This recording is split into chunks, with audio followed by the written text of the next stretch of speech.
How to Improve Your Credit Score Made Easy, brought to you by Ketsbook.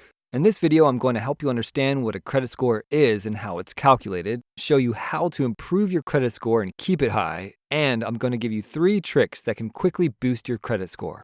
So, first of all, your credit score is basically a number that tells banks or other institutions how good you are at paying your bills and how likely you are to pay back a loan on time. FICO credit scores range from 300 to 850, the higher the better.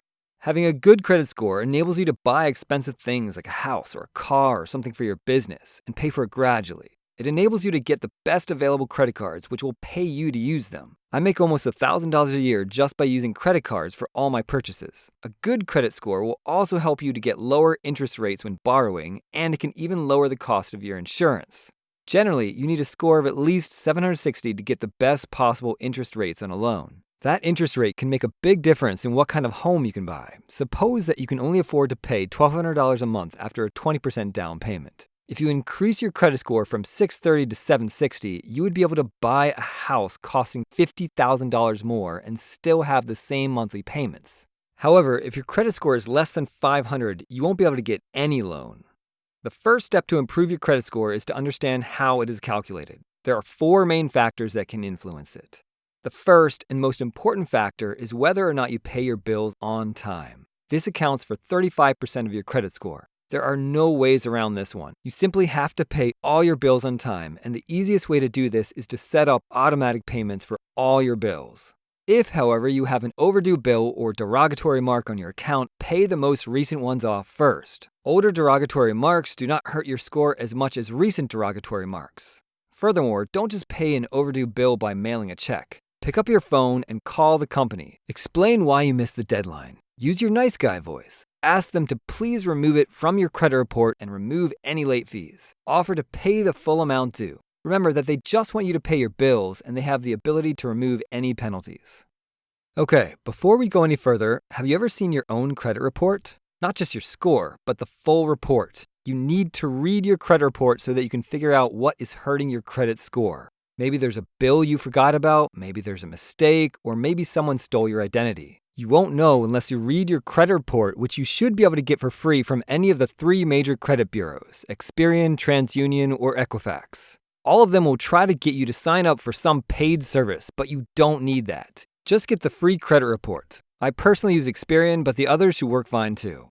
After you read the credit report, what do you do if you find out that there is a mistake or possibly fraud? Or what do you do if your debt has already gone to a collection agency? As far as your credit report goes, I suggest the same response, which is my first trick. Send a 609 letter to the credit bureaus. Write something like the following. I'm exercising my right under the Fair Credit Reporting Act, Section 609. Please send me the original sources of information reported, including but not limited to the original contract with my signature for the following accounts. Here you should list the account names and numbers. If you can't provide me with this information, please remove the accounts immediately. Be sure to sign the letter and write your name, address, phone number, date of birth, and social security number.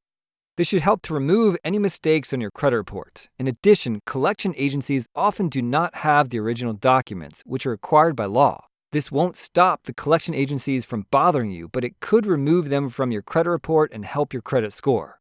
Keep in mind that this won't work if the collection agency has the original documents. The second factor that determines your FICO score is the amount of credit you are currently using, which accounts for 30% of your credit score. This is simply a ratio of the amount you have borrowed using your credit cards divided by your total credit limit. Ideally, this should be less than 10%, or at the very least, less than 30%. Anything more than that will hurt your credit score. This can be improved 2 ways: decreasing the amount you owe on your credit card accounts or increasing your total credit limit. So if you can, every month you should auto-pay your entire statement balance for every account you have. Unless you're experiencing some financial crisis at the moment, it is ludicrous to ever carry a balance on a credit card. Carrying a balance hurts your credit score and costs a lot in interest. In addition, there's a little trick that can help improve your credit score even more. Pay your account balance before your statement is generated. This will bring your credit usage down to nearly 0% and give your FICO score an extra boost. Alternatively, you can increase your total credit limit by getting more credit cards with no annual fees. This will hurt your credit score a little at first, but after about a year, it'll help your long-term credit score. At the very least, never cancel a credit card unless it has an annual fee. Even if you don't use it at all, it helps your credit score by boosting your total credit limit. Lastly, and perhaps the easiest thing that you can do today to improve your credit score is to request a credit limit increase for all your credit cards. You can probably do this online, although it might work best if you ask over the phone. The third factor that determines your FICO score is the length of your credit history, which accounts for 25% of your score. Generally, this is going to take years to improve. It's good to start by getting credit cards as young as you can responsibly use them. Also, keep in mind that any hard credit inquiry will hurt your credit score for a year. This includes applying for a credit card or loan, so try to spread out credit card and loan applications. There's actually one way to quickly build credit history without waiting, and that is my third trick. Find a relative or friend with really good and long credit history. Ask them to add you as an authorized user on one or more of their old credit card accounts. Make sure that they have never missed a payment and they have low utilization. You do need to use your social security number, but they do not need to give you a credit card. The beauty of this trick is that you will adopt some of their good credit, but they cannot be hurt by your bad credit. This is not co-signing. As long as they don't give you a card, there is no risk for them at all. The fourth and last factor that determines your FICO score is the variety of credit you have used, which only counts for 10% of your credit score. So you can improve your long-term credit score by having a variety of accounts. In addition to credit cards, this can be helped by having store cards, bank cards, student loans, car loans, mortgages, and personal loans. The more accounts you have, the better, and a perfect score can only be achieved by maintaining more than 20 accounts. However, this has only a small effect on your credit score, and it is always a bad idea to get a high-interest loan. Alright, thanks for watching, and good luck with your credit score. Please share your own experience below in the comment section and check me out at ketsbook.com. Have a wonderful day.